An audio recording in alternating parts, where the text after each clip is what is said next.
Hello दोस्तों, मेरा नाम है राहुल और आज हम एक्सप्लेनेशन करेंगे मूवी द बैड समार्टियन का। ये एक अमेरिकन थ्रिलर मूवी है जो कि 2018 में रिलीज हुई थी। मूवी की रेटिंग की अगर हम बात करें तो इस IMDb पर 6.5 की रेटिंग मिली है। रोटेन टोमेटोज पर ये 53% फ्रेश है, मेटाक्रिटिक पर 42% और इसे 86% गूगल यूजर्स ने लाइक किया है। मूवी के कास्ट में हमें देखने को मिलेंगे डेविड टेनेट, रॉबर्ट शीहन और कैरी कॉन्डॉन। वीडियो स्टार्ट करने से पहले एक बात कहना चाहूंगा, अगर आप कोई सजेशंस देना चाहते हैं तो कमेंट बॉक्स आपके लिए बिल्कुल खुला है। चैनल को सपोर्ट करने के लिए सब्सक्राइब जरूर करें। वीडियो अच्छा लगे तो लाइक जरूर करिएगा, अगर बुरा लगे तो डिसलाइक भी आप कर सकते हैं। तो चलिए बिना टाइम और वेस्ट किए एक्सप्लेनेशन को हम शुरू करते हैं।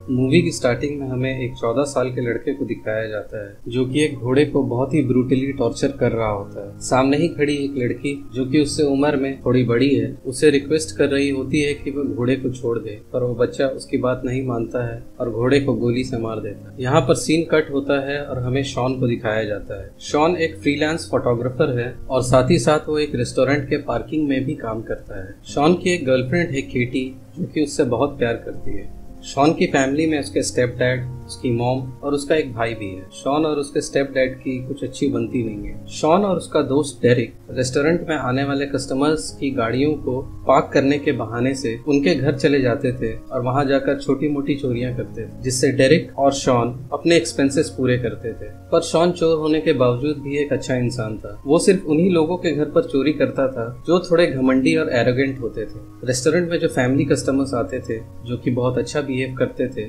वो उनके घर में चोरी करना अवॉइड करता था। शॉन की लाइफ काफी अच्छी चल रही थी। उसके पास एक गर्लफ्रेंड थी, एक अच्छा दोस्त था और एक अच्छी फैमिली। पर आगे जाकर शॉन किस मुसीबत में फंसने वाला था ये उसे भी पता नहीं था। एक दिन उस रेस्टोरेंट में केल नाम का एक आदमी आता है। वो शॉन को अपनी गाड़ी पार्क करने के लिए देता है। बातों से ये अमीरजादा एक एरोगेंट और घमंडी इंसान था जो कि शॉन के लिए एक परफेक्ट शिकार था। शॉन उसी वक्त ये डिसाइड कर लेता है कि अगर चोरी करेंगे तो इसके घर पे ही करेंगे। शॉन उसकी गाड़ी में बैठता है और नेविगेशन सिस्टम में उसके घर का लोकेशन मार्क कर लेता है। शॉन उसके घर पहुंचता है और अपनी चोरी का प्रोग्राम वहां शुरू कर देता है। शॉन को वहां पे एक क्रेडिट कार्ड मिलता है जो कि उसी दिन कुरियर से आया था। वो क्रेडिट कार्ड बिल्कुल सील पैक था, जिससे शॉन को ये पता चलता है कि केल को इस क्रेडिट कार्ड के बारे में बिल्कुल भी पता नहीं है। ये एक अनलिमिटेड क्रेडिट कार्ड था जिससे आप जितने भी शॉपिंग कर लो उसके पैसे खत्म नहीं होने वाले। शॉन ये सारी बातें अपने दोस्त डेरिक को बताता है। दोनों काफी खुश हो जाते हैं क्योंकि हो सकता है ये उनकी आखिरी चोरी हो, क्योंकि उस क्रेडिट कार्ड से वो इतना पैसा बना सकते हैं कि उन्हें जिंदगी भर चोरी करने की जरूरत ना पड़े। उस क्रेडिट कार्ड को बस एक्टिवेट करना बाकी था। एक्टिवेट करने के लिए उसे कस्टमर के नंबर से बैंक को कॉल करना था। इसीलिए शॉन घर के लैंडलाइन को ढूंढने लगता है। लैंडलाइन केल के बेडरूम में रखा हुआ होता है, इसलिए वो वहां चला जाता है। वहां जाकर वो बड़े आराम से बैंक को कॉल करता है और कार्ड को एक्टिवेट कर लेता है। बेडरूम से निकलते वक्त उसे एक और रूम दिखाई देता है जहां पर एक बड़ा सा लॉक होता है। शॉन डेरिक को इस बारे में बताता है तो डेरिक उससे कहता है कि हो सकता है उस रूम में और भी कीमती चीजें रखे हों, तो क्यों ना उसे भी तोड़कर वहां से चीजें चुरा ली जाए। शॉन को यह आइडिया उतना अच्छा नहीं लगता। शॉन ना चाहते हुए भी उस रूम में जाता है। उस रूम में काफी अंधेरा होता है। वहां उसे एक कंप्यूटर दिखता है। शॉन ट्राई करता है कि बैंक के सारे पासवर्ड उस कंप्यूटर से वो डाउनलोड कर ले ताकि वो उसके बैंक से भी कुछ पैसे निकाल सके। वो सारे बैंक के पासवर्ड्स को डाउनलोड करने लगता है और बैंक डिटेल्स के लिए वो चेकबुक का फोटो लेने लगता है। और जैसे ही कैमरा फ्लैश होता है वहां उसे एक लड़की बंधी हुई दिखती है। इस सिचुएशन से दोनों ही काफी शॉक हो जाते हैं। वो लड़की शॉन से हेल्प मांगती है। शॉन एक अच्छा लड़का था, इसलिए वो डिसाइड करता है कि वो उस लड़की की हेल्प जरूर करेगा। इस लड़की का नाम होता है केटी। केटी शॉन से कहती है कि उसे जो भी करना है जल्दी करना होगा क्योंकि केल किसी भी वक्त वहां आ सकता है। दूसरी तरफ केल रेस्टोरेंट से बाहर निकलकर डेरिक के पास आता है और उससे अपनी गाड़ी पार्किंग से लाने को कहता है। केल को सामने देख डेरिक काफी नर्वस हो जाता है। डेरिक शॉन को कॉल करता है और कहता है उसे जल्दी आने के लिए। तब शॉन डेरिक को सारी बातें बताता है। इस वक्त शॉन डिसाइड नहीं कर पा रहा था कि वो वापस जाए या फिर केटी को बचाए। शॉन केटी को चेन से छुड़ाने के लिए गैरेज में रेंच को लेने जाता है। वहां पर उसे एक और कमरा दिखता है। जब वो उस कमरे के अंदर जाता है तब उसे वहां चारों तरफ केमिकल्स और खून के छींटे दिखाई देते हैं। वहां पर सारा टॉर्चर करने का सामान रखा हुआ था। दूसरी तरफ केल अपने मोबाइल पर घर का सीसीटीवी कैमरा ऑन करता है और वो वहाँ पर केटी को देखने के लिए उस रूम का लाइट ऑन कर देता है। रूम में लाइट ऑन देखकर शॉन और भी डर जाता है और ना चाहते हुए भी केटी को बिना बचाए ही वहाँ से भाग जाता है। वापस रेस्टोरेंट पहुंचकर वो केल को उसकी गाड़ी हैंडओवर करता है। शॉन डेरिक को सारी बातें बताता है और वो कहता है कि इसकी इन्फॉर्मेशन वो पुलिस को देगा ताकि पुलिस जाकर केटी को बचा सके। शॉन पुलिस में कॉल करता है और सारी इन्फॉर्मेशन देता है। केल जब वापस अपने घर पहुंचता है तब वो अपने लैंडलाइन को चेक करता है। यहाँ उसे पता चलता है कि किसी ने तो उसके फोन से बैंक को कॉल किया है। शॉन वापस केल के घर जाता है और पुलिस के आने का इंतजार करता है। जब पुलिस केल के घर पहुंचती है तब उन्हें वहां कोई और लड़की मिलती है। ये लड़की केटी नहीं होती बल्कि केल की गर्लफ्रेंड होती है। केल पुलिस से कहता है कि शायद किसी ने उनके साथ मजाक किया है और पुलिस सब कुछ नॉर्मल समझकर वापस चली जाती है। कुछ देर बाद केल और उसकी गर्लफ्रेंड बाहर आते हैं। शॉन ये सब देख रहा होता है। शॉन छुपने की कोशिश करता है पर केल बहुत ही शातिर था। उसे सब कुछ पता था कि शॉन ने ही पुलिस को कॉल किया है और वो उसका पीछा भी कर रहा है। तभी वहाँ पर शॉन का दोस्त डेरिक भी आ जाता है। थोड़ी देर बाद हम देखते हैं केल को अपने घर से बाहर निकलते हुए। तब शॉन डिसाइड करता है कि वो चोरी से घर के अंदर जाएंगे और केटी को छुड़ा लेंगे।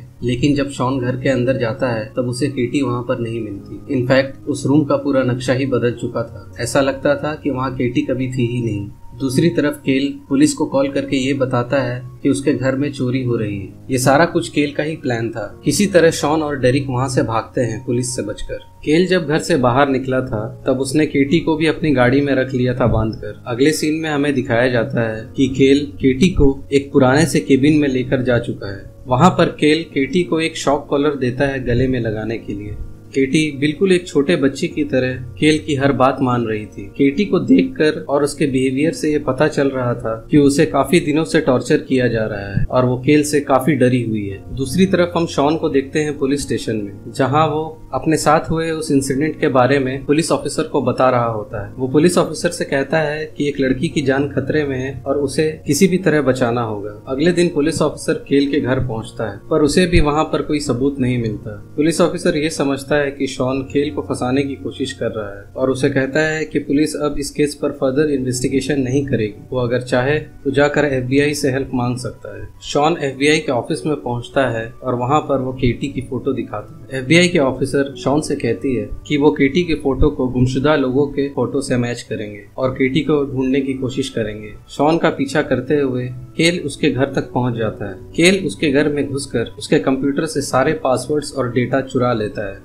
केल शॉन और उसकी गर्लफ्रेंड के इंटीमेट फोटोज को फेसबुक पर अपलोड कर देता है, जिसकी वजह से उसकी गर्लफ्रेंड उससे ब्रेकअप कर लेती है। शॉन अपनी बात समझाने के लिए जब अपनी गर्लफ्रेंड के पास जाता है तब वो उससे मिलना नहीं चाहती और उसे वहां से जाने के लिए कहती है। केल शॉन को गाड़ी से मारने की भी कोशिश करता है। केल शॉन को फोन करके बताता है कि उसने बहुत बड़ी गलती की है और इस गलती की सजा वो खुद उसे देगा। जब शॉन अपने घर पहुंचता है तो उसे पता चलता है कि उसके डैड को नौकरी से निकाल दिया गया है। ये सब कुछ कोई और नहीं बल्कि केल ही कर रहा था। दूसरी तरफ हम देखते हैं कि केल शॉन की गर्लफ्रेंड को भी मारने की कोशिश करता है और उसे बुरी तरह इंजर्ड कर देता है। जब ये बात शॉन को पता चलती है वो अपनी गर्लफ्रेंड से मिलने के लिए हॉस्पिटल पर जाता है। वहाँ पर उसकी गर्लफ्रेंड उसे कहती है वो दोबारा उसे नहीं देखना चाहती। शॉन डेरिक को कॉल करता है और खुद को सेफ रहने को कहता है। डेरिक जब घर पहुँचता है तब वहाँ पर केल उसका इंतजार कर रहा होता है। केल उस पर अटैक करता है और उसे मार डालता है।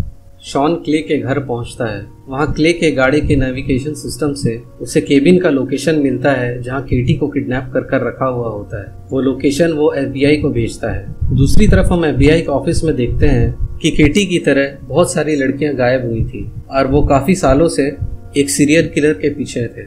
उन्हें शक होता है कि ये सीरियल किलर कहीं केल तो नहीं है, इसीलिए वो शॉन के भेजे हुए लोकेशन पर रेड करने का प्लान करते हैं।